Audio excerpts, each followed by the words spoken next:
먼저 요한복음 5장 1절의 말씀을 같이 보겠습니다.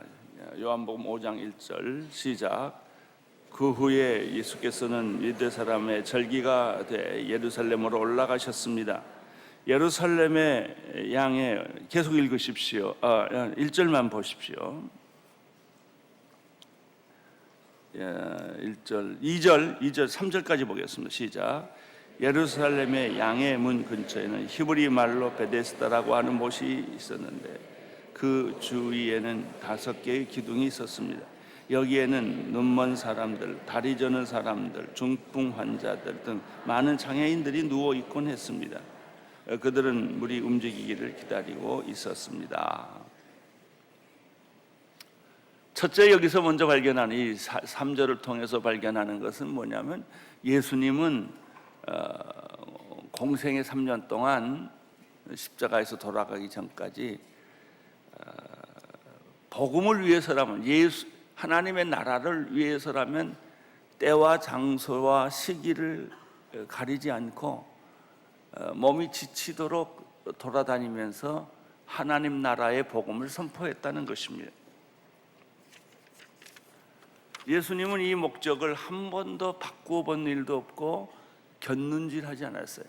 대부분의 사람들은 인생을 곁눈질하고 삽니다. 자기 부인이 있는데도 딴 여자를 곁눈질하고, 내 회사가 있는데도 또 딴 회사를 곁눈질하고, 그렇게 살죠. 근데 예수님은 명절이 되건 또 무슨 일이 생기건 간에 상관없이 한 목적, 한 목표만을 위해서 살아왔습니다. 병을 고치기 위해서는, 사람을 살리기 위해서는, 복음을 위해서는 언제나 어디서나 어떤 상황에서나 환경을 의식하지 않고 예수님은 자신의 목적에 집중했다는 것이 오늘 이 말씀에서 보여지는 첫 번째 메시지입니다. 오늘은 예수님이 가신 것은 성전이었습니다. 성전에 가든 갈릴리로 가든 사마리아로 가든 유대 땅으로 가든 예수님은 환경을 그렇게 중요하게 생각을 안 합니다. 사람들은 뭐 장사를 하고 뭘 하고 환경을 굉장히 중요하게 생각합니다. 예수님은 생각이 전혀 달랐습니다. 성전에 들어가기 위해서는 양의 문이라는 문을 통과해야 됩니다. 느헤미야가 성전 수축할 때도 이 양의 문을 중심으로 성전 중축을 했죠. 그런데 이 양의 문이 굉장히 상징적인 의미가 있어요. 그냥 문이 아니에요. 나는 여러분이 사는 집이 그냥 집이 아니기를 바랍니다. 영적인 의미가 있는, 영적 사건이 만들어지는 집이 여러분의 집이고 여러분의 직장이 되었으면 좋겠습니다.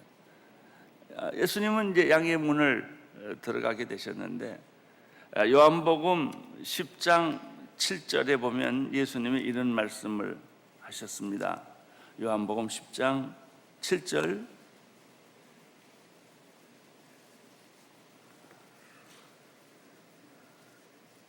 같이 읽겠어요. 시작. 그래서 예수께서 다시 말씀해 주셨습니다. 내가 진실로 진실로 너희에게 말한다. 나는 양의 문이다. 예수님은 이렇게 말합니다. 나는 길이다. 길 중에 하나가 아니고 나는 길 중에 길이다. 남산 올라가려면 올라가는 방법이 많아요. 그 사람들은 꼭 예수 믿으면 구원받느냐, 착하게 살면 되고 거짓말 안 하면 되고, 불교라는 길도 있고 힌두교라는 길도 있고 마호메스라는 길도 있다, 이렇게 말하지 않습니까?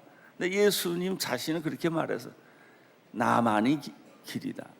굉장히 독선적이고 그런 아주 좀 이해하기 어려운 말이죠. 나는 길일 뿐만 아니라 나만이 진리다. 진리가 무엇입니까?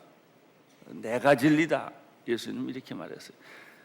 예수님이 점잖게 말해서 괜찮지, 가만 그 내용을 파고 보면 참 인간이 그렇게 말했다면 오만한 길에 아침에 도를 깨닫고 저녁에 죽으면 한이 없느니라. 나는 열반을 가리키는 손이다. 이렇게 말해야 좀 멋있고 선문같이 아주 독선적인 말 아닙니까? 나만이 생명이다. 그리고 또 말합니다. 내가 구원에 들어가는 유일한 문이다. 그래서 우리가 예수를 믿으려면 갈등을 하는 거예요. 그 말을 받아들이기가 일반 보편성이 없기 때문에 굉장히 어렵고 힘든 것이죠. 요한복음 10장 그것도 바로 밑에 9절을 한번 보십시오. 10장 9절 시작. 나는 문이다. 누구든지 나를 통해 들어오는 사람은 구원을 얻을 것이고 나가면서 꼴을 얻을 것이다. 예수님이 양의 문으로 이제 통해서 이방인의 뜰, 여인의 뜰 거쳐서 성전에 들어가고 성전 안에는 성소가 있고 지성소가 있지 않습니까? 그러면 양의 문에는 어떤 특징이 있는가? 오늘 성경이 소개하는 데를 보면 양의 문이라고 하는 것은 히브리어로 베데스다인데 그 뜻은 궁율, 자위라는 말을 가리키는 것입니다. 그리고 그 앞에 연못이 있었고 그리고 기둥 5개가 있었습니다. 근데 성경에 보면 그 가로치고 다음과 같은 말이 기록되어 있습니다. 요한복음 1장을 다시 보십시오. 5장을 다시 보십시오. 미안합니다. 그 후 예수께서 유대 사람의 절기가 돼 예루살렘으로 올라가셨습니다. 예루살렘의 양의 문 근처에는 히브리 말로 베데스다라고 하는 못이 있었는데 그 주위에는 5개의 기둥이 있었습니다. 여기에는 눈먼 사람들, 다리 저는 사람들, 중풍 환자들, 많은 장애물들이 누워 있고 있습니다. 그걸 가둬치고 보세요. 그의 물은 움직이기를 기다리고 있었습니다. 4절 주의 천사가 가끔 내려와 물을 휘저 놓았다는데 물이 움직일 때마다 제일 먼저 못에 들어가는 사람이 무슨 병에 걸렸던지 다 나았다는 전설이 있다 그 말입니다. 사실이 아니고. 그러니까 사람들이 그 베데스다라는 못의 행각에 다 모였어요. 재미있는 것은 그 병의 종류를 구체적으로 여기서 얘기를 하고 있는 거예요. 눈먼 사람들, 다리 저는 사람들, 또 여기 눈먼 사람들, 다리 저는 사람들, 중풍 환자, 그리고 혈루병 걸린 사람들, 뭐 이런 사람들인데 이 병들은 다 한결같이 난치병들이고 불치병들입니다.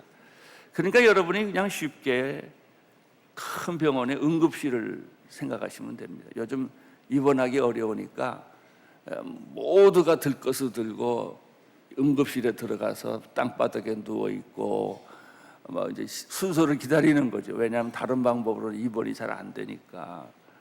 아마 이거보다도 더 치열했을지 모르죠. 냄새 나고 더럽고 웅성거리고, 그리고 누가 새치기 하면 새치기 한다고 소리 질렀을 것이고, 뭐 이런 것들은 우리가 그냥 상상할 수 있는 이야기입니다. 희망이라는 게 뭘까요? 대부분의 사람들은 나는 돈을 많이 벌 것이다, 나는 건강해질 것이다, 내 사업 잘 될 것이다, 이런 그 희망을 가지고 있어요. 근데 그 희망이 과연 옳은 것이냐? 어쩌면 우리는 희망이라는 것에 속고 살고 있는지 모르죠. 대부분의 사람들. 여기도 마찬가지예요. 천사가 오면 물이 솟구친다는데 그러면은 내가 제일 먼저 뛰어들어가는 사람이 병이 난다. 그러니까 그거를 열심히 거기서 밥해 먹고 기다리면서 언제 물이 동할지 모르니까 뛰어들어가려면 먼저 뛰어들어가려고 얼마나 하우성했겠어요. 이게 이 베데스다 연못이라는 것은 긍휼과 자비를 기다리는 고통하는 현대인들이라고 볼 수가 있습니다. 우리가 보았듯이 이 베데스다 못에는 두 가지 특징이 있어요. 첫째는 기둥이 5개 있다는 거예요. 그리고 많은 병자들이 몰려 있다는 것이죠.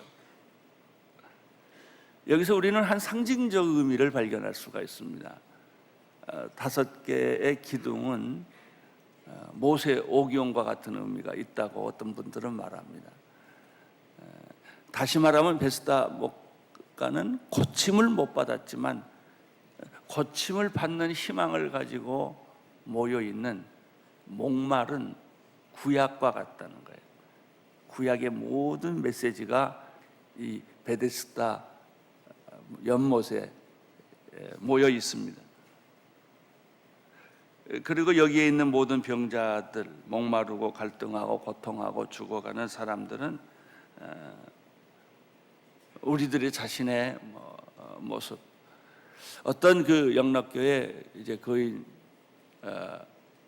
100세가 되어가는 장로님 한 분이 있는데, 이제 이분이 오래 사시다가 이제 수술도 하고 그러다 이제 늘 지팡이 짚고 다리를 졌어요. 나를 만나면 어디를 가든지 저는 장애인입니다 이러고 인사를 해요. 사실 따지고 보니까 장애가 한두 가지 없는 사람이 없어요.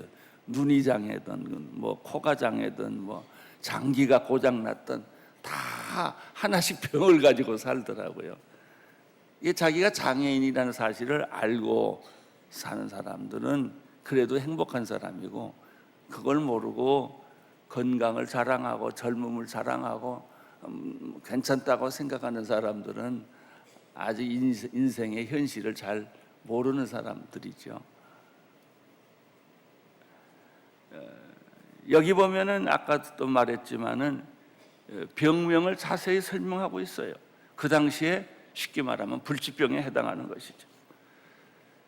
진짜 천사가 내려왔는지 진짜 병이 난 사람이 있는지 얘기는 없어요. 그러니까 이거는 실제적으로는 사실이 아닐 가능성이 굉장히 많고, 우리는 전설에 희망을 걸고 우리는 사실이 아닌 것에 이제 희망을 걸고 사는 것과 비슷한 거죠. 저는 이걸 가만 보다가 로또 인생이구나, 로또 하나 당선되기를 기다리며 매일 월급 쪼개가지고 누구한테든지 아무튼 기도하고 이제 그 로또를 사서 지갑에다 꼭 넣어놓지요. 어떤 사람 지갑을 넣고 안수도 하고 또 기도도 하고, 그래서 내 로또가 좀 당선이 돼서 내 인생, 이렇게 힘든 내 인생이 한번 변했으면 좋겠다, 이제 이런 거나 거의 심리적으로 비슷합니다. 그런데 오늘 이 예수님이 베데스다 못가를 지나가시면서 또 하나 새로운 사실을 여기서 발견하게 돼요. 그 예수님이 마침 그 연못을 지나가게 됐는데 수많은 병자들이 있지만 어떻게 보니까 예수님이 조금 불공평하게 딱 한 사람에게 눈길을 준 거예요. 관심을 줬단 말이죠. 5장 5절을 한번 볼까요? 시작.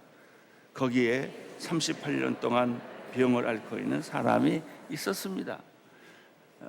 예수님이 좀 불공평하다고 느껴지는 본문이에요. 다 똑같이 힘들어하는데 예수님은 왜 한 사람에게, 그 사람에게 눈길을 주었을까?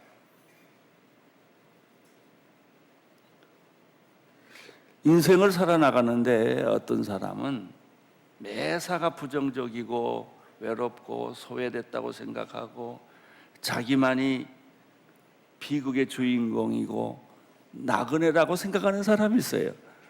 그건 환경 때문이 아니에요. 환경이 아무리 좋아도 사고방식이 그런 사람이 있어요. 이 사람은 어떻게 보면 무엇을 가지고 있었느냐, 어떤 환경에서 사느냐가 아니라 인생 자체가 그렇게 생각하면 불행해요. 나는 억울하다. 나는 순서에 빠졌다. 이렇게 생각하는 것이죠. 반대로 어떤 사람은 아무리 배고프고 어렵고 힘들고 새빵살이하고 고통스러운 삶이 있고 내가 감당해야 할 가족들은 너무나 많고, 어저께 그 KBS인가 다큐멘터리 하나 보니까 한 여자가 남편은 도망가 버리고 4명의 애들을 막 이제 2살, 3살 된 애들 데리고 뭐 죽을 힘이 다해서 사는 여자가 이렇게 소개되더라고요. 눈물이 나더라고요. 저 여자가 몇천 원만, 몇만 원만 방 한 칸만 있어도 살 텐데 그 여자의 직업은 자동차에다가 광고지 꼽는 게 지금 하루 종일 꼽아야 2만 원 번대. 애들 학교 올 시간에 나가지도 못하고, 그러니까는 애들은 집이 들어가면 문 잠겨 있고 엄마는 없고 엄마 올 때까지 울고 있고, 또 이 엄마는 막 인생이, 그 사람은 달리는 인생이더라고요. 걸어 다니는 법이 없어요. 계속 그냥 뛰어야 돼요. 그래야 몇 푼 버는 거예요. 그거 가지고 밥 먹고 반찬은 2가지. 근데 그 애들은 애들이라 그 밥을 맛있게 먹는 거예요. 웃으면서 먹는 거예요.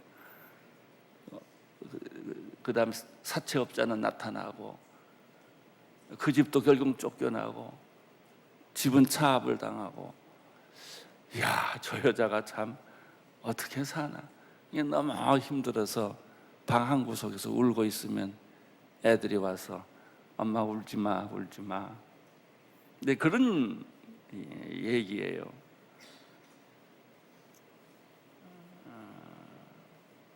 그렇지만 그런 환경에서도 희망을 잃지 않고 용기를 가지고 살아가는 사람이 있습니다.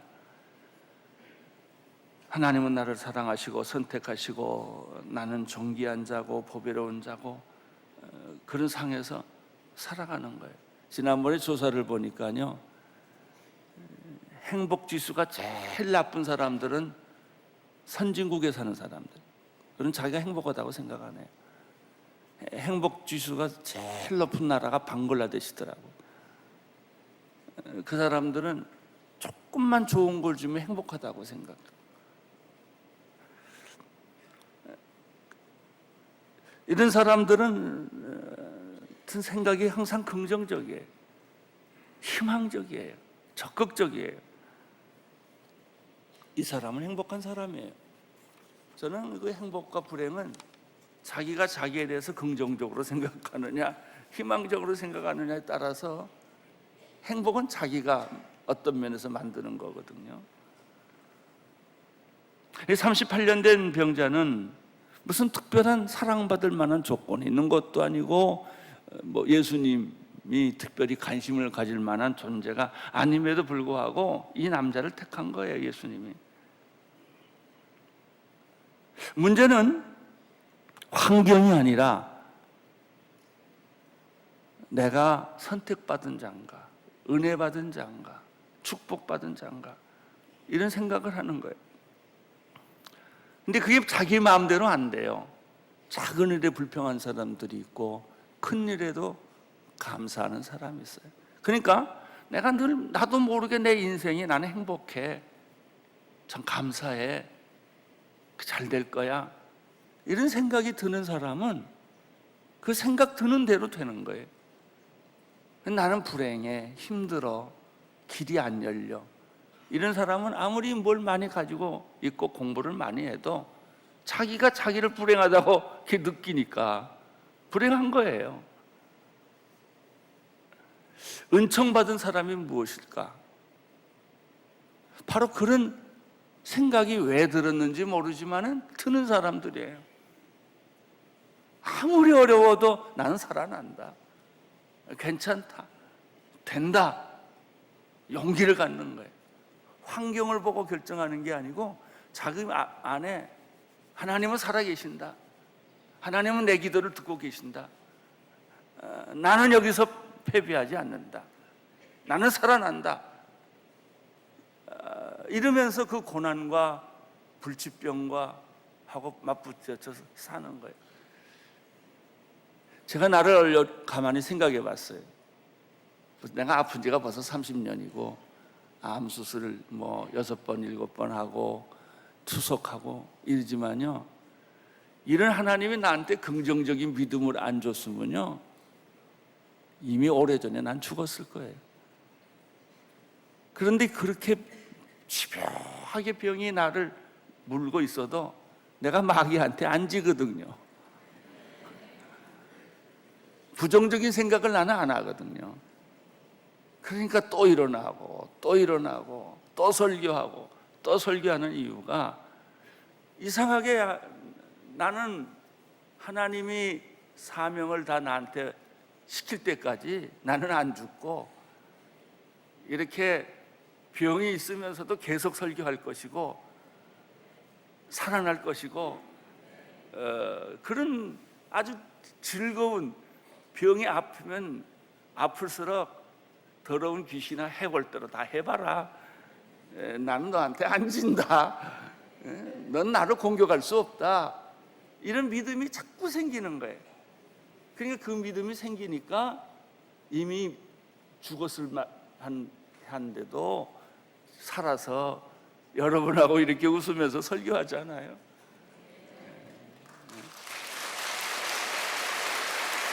이제 문제는 그 생각이 왜 드냐 이거예요. 왜 드냐, 무슨 뭐 내가 잘나서도 아니고 믿음이 특별히 많아서도 아니고 하나님이 그런 마음을 내게 주신 거예요. 네, 그런 마음을. 그래서요, 나는 마귀한테 안 져요. 이미 이겼어요. 승리할 거고, 오늘리교회 목회 하나님이 시키는 것만큼 할 거고, 그런 생각이 드는 거예요. 그러니까 그 사람의 얼굴에서 웃음을 뺏을 수가 없지요.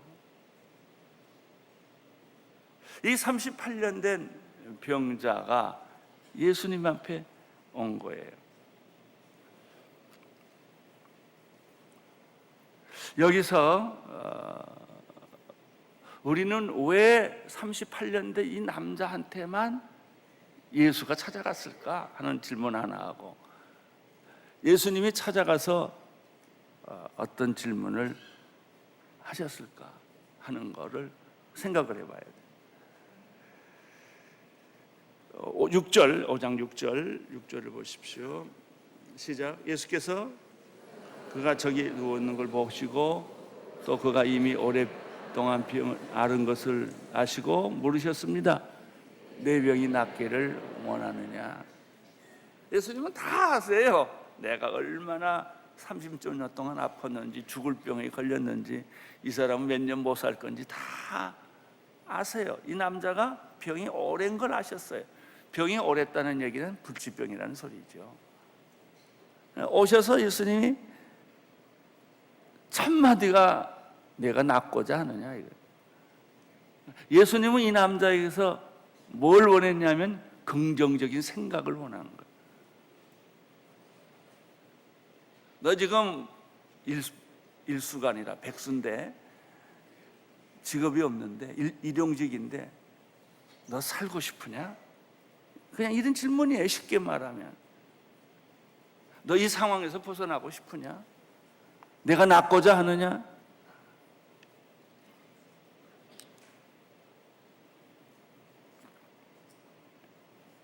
예수님은 내 안에 뭘 찾으시냐면 환경을 찾는 게 아니고 믿음의 씨앗을 찾아요.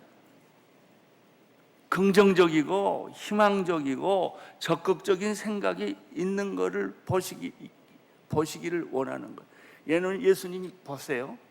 그냥 병 고쳐주는 법이 없어요. 내가 낫고자 하느냐? 예수님이 그 사람의 믿음을 보시고 병을 고쳐줬다 이렇게 돼 있어요. 예수님이 기적을 행하는데 이 기적을 받을 만한 믿음이 그 안에 있어야 이게 딱 걸리는 거예요. 내가 낫고자 하느냐?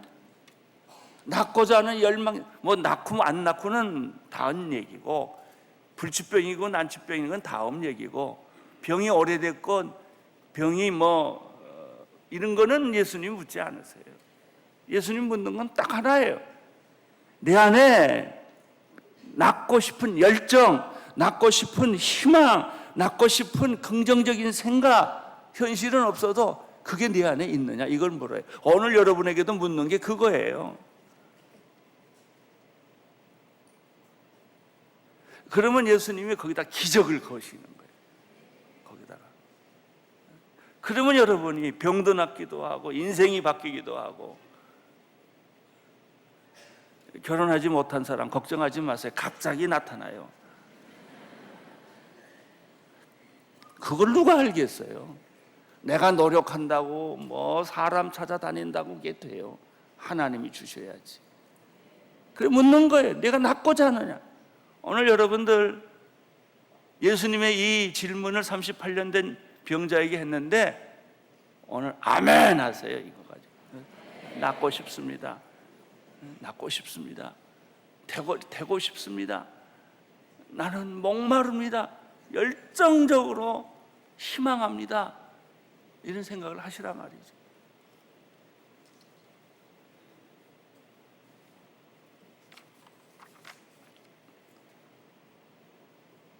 그런데 죄송하게도 이 38년 된 병자는 그 말을 못했어요. 그리고 변명을 했어요. 5장 7절 시작. 환자가 대답했습니다. 선생님, 물이 움직일 때 못 들어가도록 나를 도와준 사람이 없습니다. 내가 가는 동안에 다른 사람들이 다 나보다 먼저 물속에 들어갔습니다. 이 남자는 아멘 이렇게 대답을 안 하고 변명을 한 거예요. 뭐가 어때서 도와주는 사람이 없어서 내가 걸어가는 동안 다른 사람이 다 들어가서 나는 못했다고 이렇게 대답을 한 거예요. 그런데 너는 틀렸어 하고 예수님 말 안 했다는 거예요. 그렇게 믿음이 없어도 내 자리를 들고 일어나 걸어가라. 예수님이 그렇게 말한 거예요.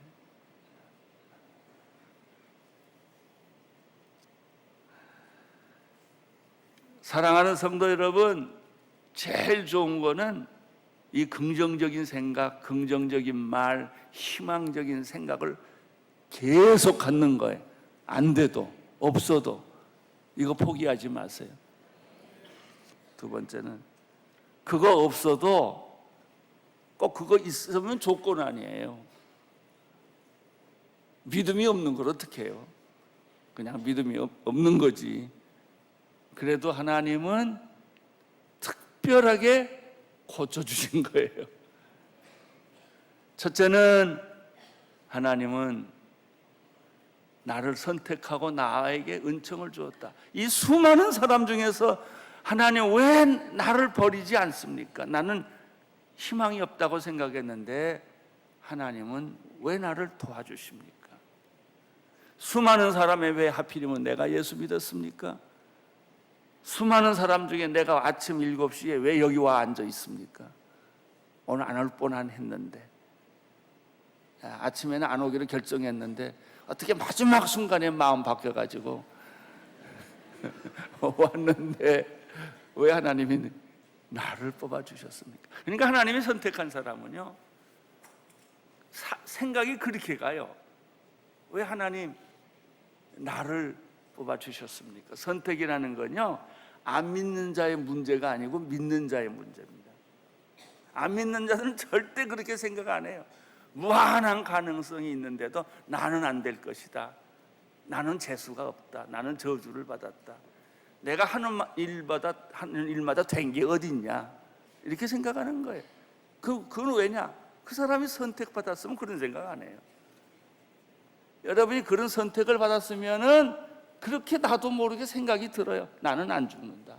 나는 하나님이 보호해 주신다. 나는 하나님이 축복해 주신다. 이런 생각이 드는 거예요.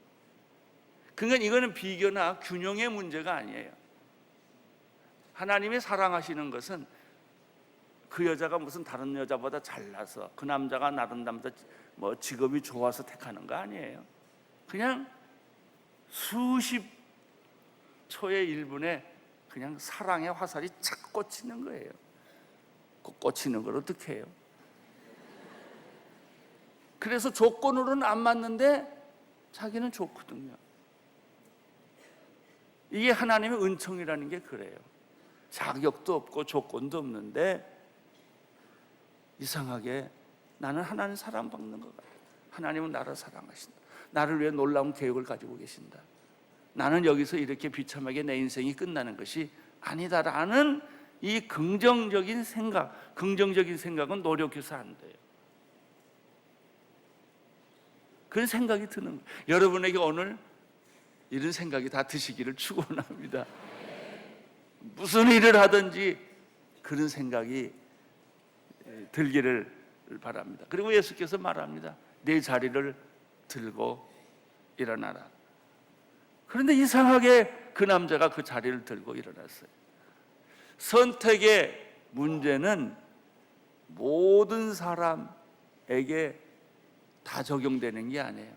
그렇게 생각하는 사람에게 적용되는 거예요. 그렇게 생각하지 않는 사람에게는 이 선택과 은총의 문제가 적용이 안 돼요. 안 맞아요. 그런데 죽을 만한 상황에서도 살아나는 것은 그 선택과 은총이 있기 때문에 시간이 넘어가서 그 다음 설교 준비한 거는 못할 것 같습니다. 나중에 언제 기회 있으면 설교하겠고 오늘 이 말씀 잘 기억하십시오. 38년 된 병자라도 주님의 선택과 은총이 있으면 다 난다. 다 난다. 또 비록 그 믿음이 없다 할지라도 여기는 이 남자가 이 믿음이 없었어요. 그러면 그 믿음까지 도달해야 주느냐? 아니에요. 도달하지 않아도 주신다. 내 자리를 들고 일어나 걸어라. 그때 이 남자가 순종 안 했으면 못 일어나요. 말도 안 되는 명령에 이 남자가 순종한 거예요. 믿음은 없었어도 결국 마지막에 이 순종을 했어요. 일어나서 걸을 수 없는 이 사람이 일어나 걸으니까 걸어지더라는 거예요. 제가 지금까지 살면서 잊지 않는 사람, 이목인 소설가 그 집에 가서 이분이 완전 반신불수돼서 불란서에서 쓰러졌어요. 들것에 실려서 서울로 들어왔죠. 희망 끝. 근데 이 사람은 믿음이 있었거든. 어떻게 해서든지 다시 글을 쓰고 살고 싶어서 그런데 그 친구 가운데 현신의 권사라고 있었어요. 그래서 현신의 권사를 불러서 너 병 잘 고친다는데 내 병 좀 고쳐봐라. 그러니까 이분이 들어오자마자 기도하고는 옥이나 일어나. 화가 머리 끝까지. 네가 병 잘 고쳤으면 잘 고쳤지 누구는 일어나고 싶지 않냐. 나는 못 일어나는 거, 손끝 하나 못 움직이는 거를 내가 아는데 어떻게 나보고 그렇게 얘기할 수가 있냐. 그래서 자꾸 옥이나 일어나 그러더래요. 안 했대요. 할 수도 없고. 그리고 눈물을 쭉 흘리고 생각을 해보니까 한번 해보고 싶더래요. 그거예요. 한번 해보고 싶은 거. 그 마음이 들어온 거예요. 사도행전에 보면은 안전뱅이가 일어났는데 그거 한번 일어나는 흉노라도 내보지. 그리고 한번 손을 이렇게 움직여봤대요. 그때 손이 쑥 하고 움직이더래요. 이렇게 움직였대요. 이렇게 또 움직이더래요. 옥이나 벽을 짚어. 이렇게 벽을 짚어서 일어나. 후들후들 떨면서 일어났대요. 방을 돌아봐. 방을 한 바퀴 돌았대. 거기에 이목인 선생님을 도와주는 건대 여자 학생 하나가 있었는데 그 기적을 보고 할렐루야 아멘이 안 나오고 으악 하고 소리 질렀대요. 너무 놀래가지고. 그래서 그 여자가 다시 살아났어요. 그래서 살아난 손으로 새손이라는 시를 하나 썼는데, 그게 내가 연예인교회 시작할 때 축복 시를 하나 써준 게 그 소설 시예요. 하나님이 나한테 새손 주셨다. 물론 그리고 또 죽었지요. 여러분, 나는 여러분에게 하나님의 생각이 들기를 바랍니다. 그런 믿음이 생기고 긍정적인 생각이 생기고 순종하고 싶은 마음이 생기고, 말도 안 되는 얘기인데 그런 마음이 생기면 하나님께서 38년 된 병자같이 여러분을 축복해 주실 줄로 믿습니다. 미안합니다. 설교가 너무 길어서. 기도하겠습니다. 하나님, 우리 모두에게도 이런 희망찬 하나님의 은총과 믿음이 생기게 하여 주옵소서. 예수님 이름으로 기도합니다.